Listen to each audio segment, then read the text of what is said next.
Hi అండి, నమస్తే. Welcome back to my channel అమ్మమ్మ చేతి వంటలు. ఈరోజు మనం తయారు చేసుకునే రెసిపీ మునక్కాయ పులుసు అండి.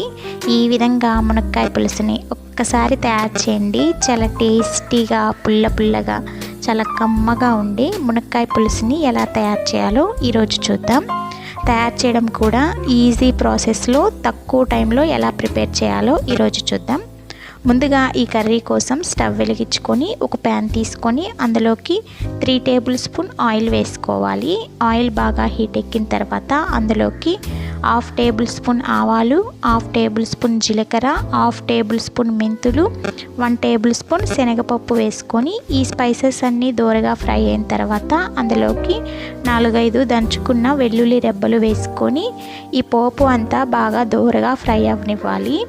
ఈ పులుసులో మెంతులు వేసుకోవడం వల్ల చాలా కమ్మగా ఉంటుందండి మనం తయారు చేసే మునక్కాయ పులుసు.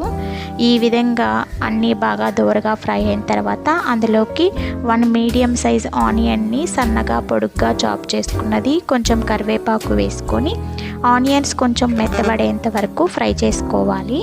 ఈ ఆనియన్స్ మరీ ఎక్కువ ఫ్రై అవ్వక్కర్లేదండి, కొంచెం పింకిష్ కలర్లోకి ఫ్రై అయితే సరిపోతుంది.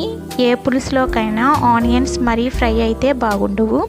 ఈ విధంగా కొంచెం దోరగా ఫ్రై అయిన తర్వాత అందులోకి 2 మీడియం సైజ్ టమాటాలని వీలైనంత సన్నగా చాప్ చేసుకున్నది, అందులోనే 2 మునక్కాయలను చిన్న ముక్కలుగా కట్ చేసుకున్నది వేసుకొని ఒకసారి బాగా మిక్స్ చేసుకోవాలి.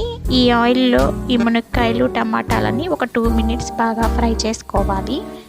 ఈ విధంగా ఫ్రై అయిన తర్వాత అందులోకి స్పైసెస్ని యాడ్ చేసుకుందాం. ముందుగా టేస్ట్కి సరిపడినంత సాల్ట్, 1/2 టేబుల్ స్పూన్ పసుపు, 1.5 టేబుల్ స్పూన్ కారం వేసుకోవాలి. ఈ విధంగా అన్నీ వేసుకున్న తర్వాత ఒకసారి బాగా మిక్స్ చేసుకోవాలి. ఈ స్పైసెస్ అన్నీ ఈ ఆయిల్లో ఒక 2 మినిట్స్ బాగా మగ్గించుకుంటే మనం వేసిన స్పైసెస్ అన్నీ ఈ మునక్కాయలకి బాగా పడతాయి. చూస్తున్నారు కదండి. ఈ విధంగా అన్నీ బాగా మిక్స్ చేసుకున్న తర్వాత అందులోకి ఒక చిన్న నిమ్మకాయ సైజ్ అంతా చింతపండులో నుంచి గుజ్జును తీసుకున్నది వేసుకోవాలి. ఈ విధంగా చింతపండులో నుంచి గుజ్జు అంతా వేసుకున్న తర్వాత ఒకసారి బాగా మిక్స్ చేసుకొని ఇప్పుడు ఈ కర్రీకి తగినన్ని 1 కప్ లేదా 1.5 కప్ వాటర్ని యాడ్ చేసుకోవాలి.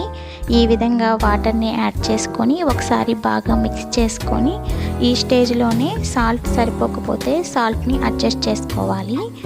ఈ విధంగా మూత పెట్టుకొని ఒక 20 మినిట్స్ మంటని మీడియం ఫ్లేమ్లో పెట్టుకొని ఆయిల్ అంతా పైకి తేలేంత వరకు కుక్ చేసుకోవాలి.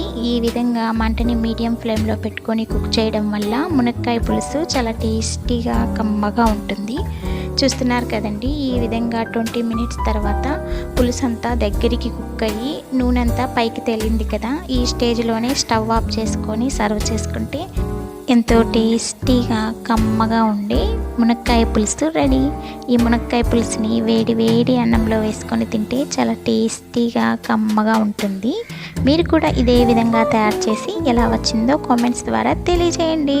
మరిన్ని క్విక్ అండ్ ఈజీ రెసిపీస్ కోసం అమ్మమ్మ చేతి వంటని సబ్స్క్రైబ్ చేసుకోండి. వీడియో నచ్చితే లైక్ చేయండి, షేర్ చేయండి, కామెంట్ చేయండి.